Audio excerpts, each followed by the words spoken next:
उरलेल्या फुलांचा एक भन्नाट असा वापर मी तुमच्यासोबत शेअर करणार आहे। तुम्ही बघू शकता आपण उरलेल्या फुलांपासून घरीच अगदी धूपबत्ती बनवलेली आहे, तेही कशी ते सर्व काही मी तुम्हाला या व्हिडिओमध्ये सांगणार आहे। नमस्कार मंडळी, मी प्राजक्ता तुम्हा सर्वांचं खूप खूप स्वागत करते आहे आणखी एका नवीन व्हिडिओमध्ये।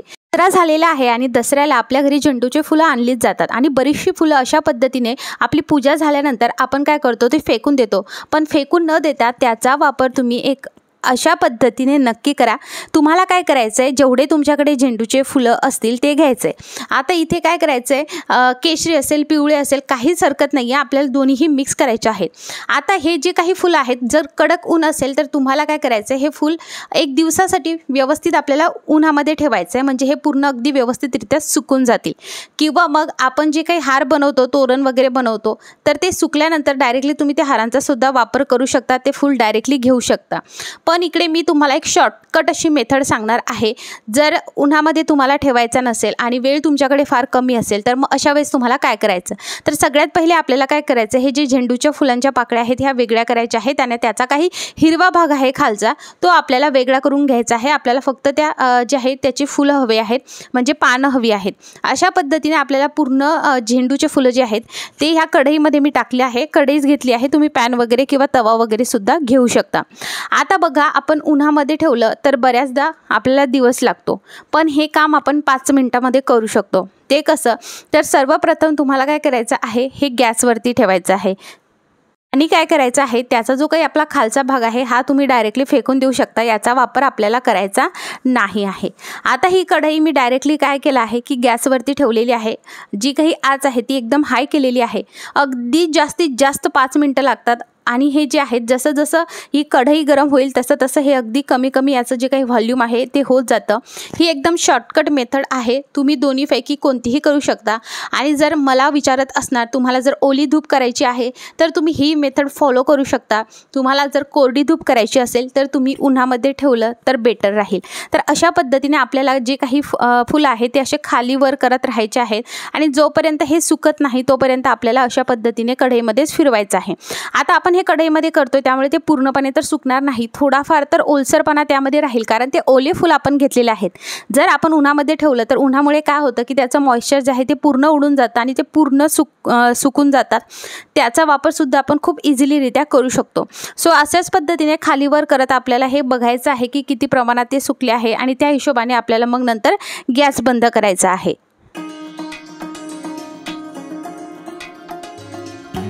आपण दिवाळीचे भरपूर सारे व्हिडिओज बघणार आहोत, त्यामुळे जर तुम्ही नवीन असाल तर लवकर चॅनलला सबस्क्राईब करा। तर बघा अशा पद्धतीने किती मोठे फूल होते आणि आता ते केवढीशे झालेले आहेत। आता हे जे आहे आपण साईडला ठेवूयात, कारण हे आता गरम आहेत, म्हणजे आपण साईडला ठेवल्यानंतर ते थोडेसे असे कुरकुरीत होतील म्हणून। आता बघा आपल्याला काय करायचं आहे, घ्यायचं आहे पूजा सामग्री। ही कोणत्याही जिथे पूजेचं पूर्ण सामान मिळतं तिथे तुम्हाला मिळेल। 50 ग्राम मी पूजा सामग्री इकडे घेतलेली आहे आणि ही मला 25 रुपयाला मिळाली आहे। तुमच्या भागानुसार तुम्हाला हे कमी किमतीत सुद्धा मिळू शकतं किंवा थोडंफार माझ्या एवढंच जास्तही मिळू शकतं। आमच्या इकडच्या भागात ना कोणतीही गोष्ट जास्त महागाची मिळते। तुमच्या इकडे याचा काय भाव आहे मला कमेंट करून नक्की सांगा। सो 50 ग्राम मी इकडे घेतलेली आहे आणि ही तुम्हाला जिथे पूजेचं सामान मिळतं तिथे खूप इझिलीरित्या मिळून जाईल। आपल्याला मिक्सरचं भांडं घ्यायचं। एक गोष्ट नक्की, मिक्सरचं भांडं हे पूर्णतः कोरडं असायला हवं, एकही पाण्याचा अंश यामध्ये नको असायला हवा। त्यामुळे तुम्ही एकदम ड्राय करून घ्या आधी मिक्सरचं भांडं। आपण हे पूजा सामग्री पूर्ण यामध्ये टाकली आणि आता आपल्याला ह्या पूजा सामग्रीची ना पूड करून घ्यायची आहे। खाली मी एक मोठी प्लेट घेतली आहे, त्यावरती मोठी गाळणी घेतली आहे आणि आता आपल्याला हे एकदम हलक्या हाताने गाळून घ्यायचं आहे। जोही याच्यामध्ये बारीक न झालेला भाग असेल तो आपला खालच्या याच्यामध्ये बिलकुल पडायला नको आणि हे जे काही वरचं राहिलं आहे हे तुम्ही नंतर पुन्हा बाजूला ठेवून जाळू शकता। अगदी काही आपण अजून काही गोष्टी टाकणार आहे, ह्या सर्व जो काही जाडा भाग आहे जो अगदी बारीक नाही झाला तो नंतर तुम्ही कोणत्याही एखाद्या पंतीमध्ये ठेवून तो नक्की जाळू शकता, त्याने कुंभटवास वगैरे सुद्धा निघून जाईल। आणि हा वेगळ्या प्लेटमध्ये आपल्याला काढून ठेवायचा आहे, फेकू नका, याचा सुद्धा वापर होतो। तर आपण बघा एका याच्यामध्ये पूर्ण बारीक पावडर केलेली आहे आणि हा जाडसर भाग आपण वेगळा केलाय। हे जेही आपण प्रोसेस करतोय एक गोष्ट नक्की, यामध्ये आपल्याला पूर्ण अशी बारीक पूड झालेली असायला हवी आहे। बघू शकता तुम्ही भरपूर अशी बारीक पूड याची तयार झालेली आहे। आता आपल्याला लागणार आहे ते म्हणजे लोबान। लोबान सुद्धा जिथे पूजाचं सामान मिळतं तिथे तुम्हाला खूप इझिलीरित्या मिळेल। आता लोबानचे असे मोठे मोठे खडे सुद्धा तुम्हाला मिळू शकतात किंवा मग अशा पद्धतीने पावडर सुद्धा मिळू शकते। आता खडे सुद्धा होते, पावडर होती, तर म्हटलं खडे घेतले तर ते आपल्याला बारीकच करावं लागेल। तर पावडर आपण डायरेक्टली मिक्सरच्या भांड्यामध्ये टाकली तर ती कसं लवकर बारीक होण्यास मदत होईल, म्हणून मग मी इकडे हे जे काही लोबान आहे याची डायरेक्ट पावडर आणलेली आहे। तर हे जे लोबान आहे हे सुद्धा मी 50 ग्रामच इकडे घेतलेलं आहे आणि 50 ग्राम हे मला 50 रुपयाला भेटला आहे। तुमच्या इकडे काय भाव आहे कमेंट करून नक्की सांगा। याचा इतका छान असा सुगंध येतो आणि धूपमध्ये जो काही सुगंध असतो ना तो या लोबांमुळेच येत असतो, त्यामुळे आपण लोबांची क्वांटिटी सुद्धा थोडीशी जास्तच घेतलेली आहे। हे सुद्धा आपल्याला मिक्सरच्या भांड्यामध्ये टाकायचं आहे आणि याची सुद्धा आपल्याला बारीकशी अशी पावडर तयार करून घ्यायची। याला बिलकुल जास्त वेळ लागत नाही, खूप इझिलीरित्या याची सुद्धा पावडर तयार होऊन जाते। आता बघा हे सुद्धा आपल्याला गाळणीने व्यवस्थितरित्या गाळून घ्यायचं आहे। बारीक बारीक गोष्टी ज्या आहेत त्या खाली पडल्या पाहिजेत, एकदम फाईन पावडर आपल्याला तयार हवी आहे। तर याचे सुद्धा काही छोटे मोठे खडे असतात, तर ते सुद्धा आपण जी काही पूजेची सामग्री घेतली त्याच्यामध्ये टाकले त्यामध्येच तुम्हाला टाकायचं आहे। त्याचा वापर तुम्ही पूजेसाठी वगैरे करू शकता आणि अशा पद्धतीने आपली पूजा सामग्री आणि लोबांची पावडर तयार झालेली आहे। ही आता अशा पद्धतीने आपल्याला मिक्स करायची। तुम्ही बघू शकता एकदम फाईन टेक्स्चर आलेलं आहे।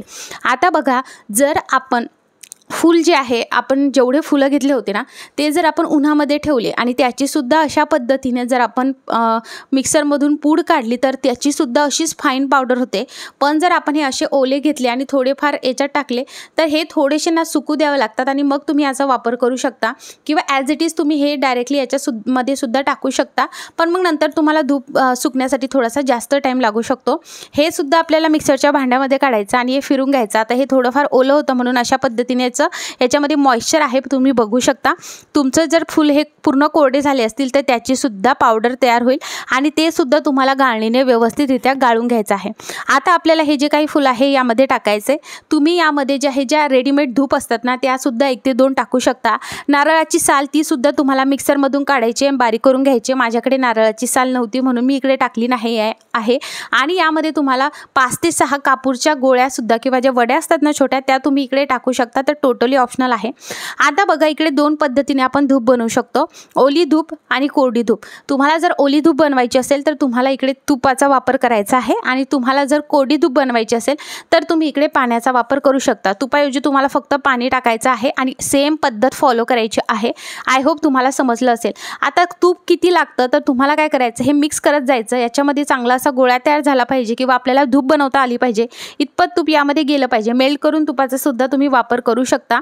सो मला साधारणतः 2 ते 3 चमचे मेल्ट न केलेलं तूप लागलेलं आहे। तुम्हाला कमी किंवा जास्त सुद्धा लागू शकतं। ज्या शेपच्या तुम्हाला धूपच्या स्टिक बनवायच्या आहेत त्या तुम्ही बनवू शकता। मी अशा पद्धतीने त्याला आकार देत आहे, तुम्ही कसाही देऊ शकता। तुम्हाला किती छोटी किंवा किती मोठी बनवायची हे सुद्धा अगदी तुमच्यावरती आहे।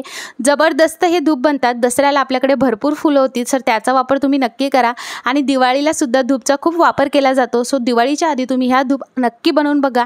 दिवाळीचे भरपूर सारे वेगवेगळे आयडियाज आकाशकंदील कसे बनवायचे तुमच्यासोबत मी शेअर करणार आहे आणि बघता बघता आपल्या धूप स्टिक इकडे तयार झालेल्या आहे। तुम्ही बघू शकता मार्केटला ह्या किती महाग मिळतात आणि आपण ह्या अगदी फुलांचा वापर करून ह्या बनवलेल्या आहेत। कसं आहे ना टाकाऊपासून टिकाऊ तयार झालेला आहे। जे फूल आपण फेकणार होतो त्याचाच आपण रियूज केलेला आहे आणि हे अशा 2 प्लेटमध्ये मी काढून ठेवल्यात। आता बघा ह्या धूप डायरेक्टली आपल्याला अगदी सेट होण्यासाठी ठेवून द्यायचे आहेत।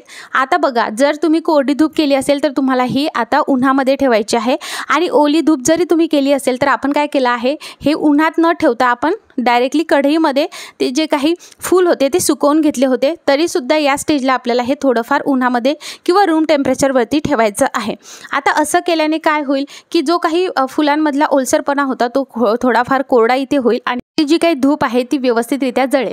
इथे मात्र तुम्हाला जे काही खोबऱ्याची साल आहे ती आवर्जून वापरायची आहे, त्याने याला जळण्यास खूप मदत होते। लोबांमुळे याचा खूप सुगंध येतो आणि जो काही कापूर सांगितला मी तो ऑप्शनल आहे, तो तुम्ही टाकू शकता किंवा नाही टाकू शकत। बघा मी बनवल्या इथे जळवून दाखवली आहे, पण ही तुम्हाला थोडीशी सुकवू द्यायची आहे। जबरदस्त धूप बनवते। सो तुम्ही सुद्धा तुमच्या घरी नक्की अशा पद्धतीने धूप बनवून बघा। व्हिडिओ आवडला असेल लाईक करा, सबस्क्राईब करा, बेल आयकॉन ऑल करा। फेसबुकवर बघत असणार लाईक करा, फॉलो करा। हा व्हिडिओ बघितल्याबद्दल खूप खूप आभार।